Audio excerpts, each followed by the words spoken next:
ప్రార్థనలో శోధన ఎక్కడుందర్రా, రోదన ఎక్కడుంది? నాలుగో విషయంకి వస్తాను రండి.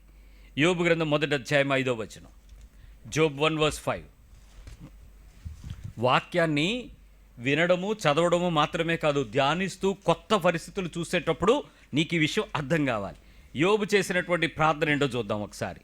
యోబు గ్రంథం 1వ అధ్యాయము 5వ వచనం. వారి వారి విందు దినములు పూర్తి కాగా యోబు తన కుమారులు పాపము చేసి తమ హృదయములలో దేవుణ్ణి దూషించెదరేమో అని వారిని పిలువనంపించి వారిని పవిత్రపరిచి అరుణోదయమున లేచి వారిలో ఒక్కొక్కరి నిమిత్తమై దహన బలిని అర్పించుచూ వచ్చెను.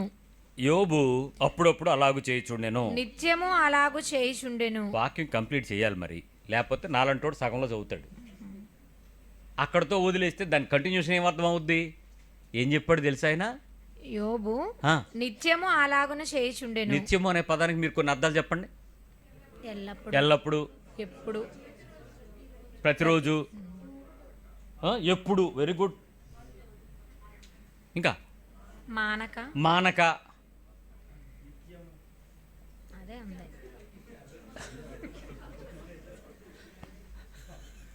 నిత్యముకే చెప్తున్నాను రా ఆయన.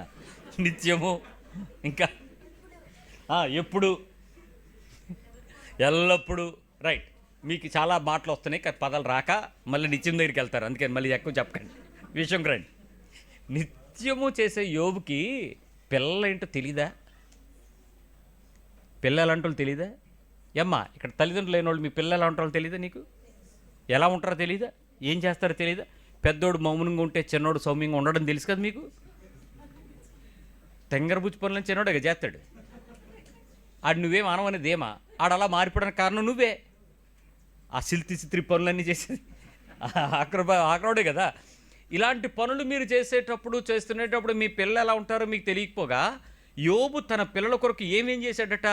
వారి విందు దినములన్నిటి కూడా 7 పిల్లలు, అందరి గురించి రోజు తప్పించి రోజు అంటే వారం అయిపోయా, మళ్ళీ పెద్దోడి గురించి స్టార్ట్. అలాగని ప్రతి ఒక్కడి గురించి ఏం ఆలోచించేవాడట ఆయన?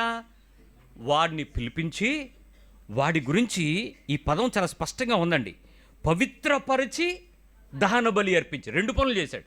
వాడిని ఏం చేశాడు? పవిత్రపరిచాడు. పవిత్రపరచడం అంటే అదొక పెద్ద ప్రాసెస్.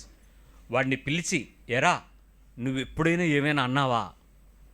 అనలేదు నాన్న. తిట్టావా? తిట్టలేదు నాన్న. కొట్టావా? కొట్టలేదు నాన్న. దొంగతనం చేసావా? చేయలేదు నాన్న. అబద్ధం ఆడావా? లేదు నాన్న. వ్యభిచారం చేసావా? 10 ఆజ్ఞలను ఒప్పించేవారు. అది పవిత్రత అయిపోయింది. ఆడంతా హానెస్ట్గా ఒప్పుకోవాలి. తర్వాత దేవుని ఎదుట తను యోబు ఏం ఆలోచించాడు తెలుసా? నెక్స్ట్ వచనం. పవిత్రపరిచి అరుణోదయమున లేచి వారిలో ఒక్కొక్కని నిమిత్తమై దహన బలి అర్పించు వచ్చెను. కాదు, పవిత్రపరిచి కుమారులు పాపము చేసి తమ హృదయములలో దేవుని దూషించెదరేమో అని. ఇది బయటికి కనపడదు కదా. దానికోసం ఏం చేసేవాడు తెలుసా?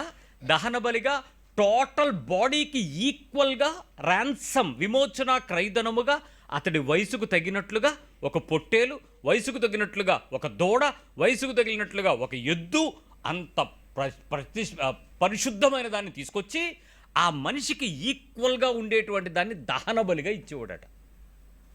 బాహ్యంగా పవిత్రత, అంతరంగంలో ఎక్కడైనా హృదయంలో దేవుని దూషించారేమో అని దేవుని సన్నిధిలోనికి వాడి గురించి దహన బలి రోజు చేస్తూ ఉండేవాడంట పిల్లల కోసం.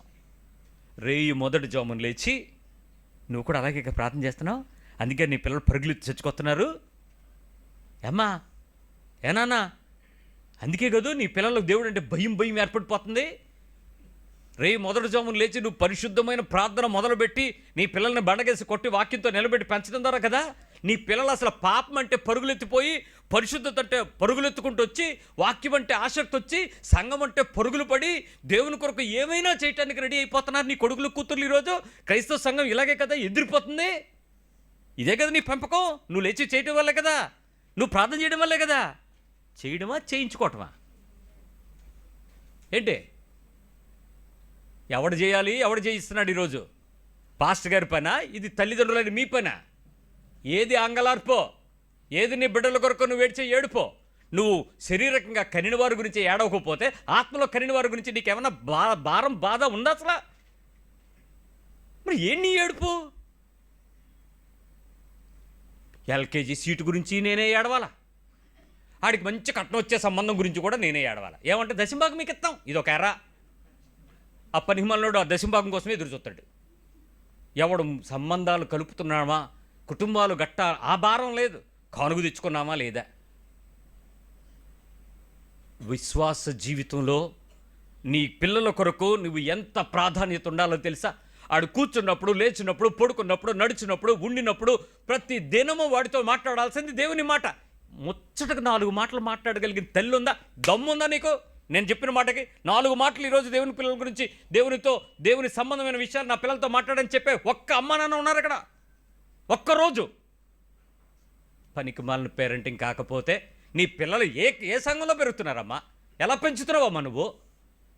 నీ పిల్లలకి దేవుని గురించినటువంటి ఆసక్తి లేదు, మందిరానికి రాడు, ఆడి ఒళ్ళు చూసినా వాడి అవతారం చూసినా బాబోయ్ ఇది క్రైస్తవుడివేనా అన్న ఫీలింగ్. ఒంటి నిండా రకరకాల పద్ధతులు, ఏంటేంటో మాయాజాలం క్రైస్తవ్యంలో. ఎవడు నీకు హీరో? ఎవడు నీకు మాదిరి? వాక్యానుసారము పెరిగే విశ్వాస జీవితంలో నువ్వు మాట్లాడలేని తల్లిదండ్రులు నీ బలహీనత. ఈరోజు పిల్లలు నీ మాట వినకుండా తయారయ్యారంటే ఖచ్చితంగా నీ పనికి వలన పెంపకం. నీకు వాక్యం లేదు, నీ వాక్యానుసారం జీవించలేదు, నువ్వు బోధించలేదు, వాళ్ళు చెడిపోయారు. చెడిపోవడానికి కారణం ఎవడి మీద వేసేస్తావు నిందా? స్నేహితులు అంటావా? వాళ్ళ పిల్లల్ని ఎందుకు అంటావు నువ్వు? మరొకడు కన్న పిల్లల్ని అనడానికి నీకు హక్కు లేదు. నీ పిల్లలే సరిగ్గా లేనప్పుడు ఎవడో పిల్లల్ని అంటావా నువ్వు? పలానా వాడు తిప్పేశాడు, పలానా ఆవిడ తిప్పేసింది, వాళ్ళది తిప్పేస్తారు నిన్ను. నీ పెంపకం సరిగా లేక నీ పిల్లలు నీ స్వరం వినడానికి సిద్ధంగా లేరా?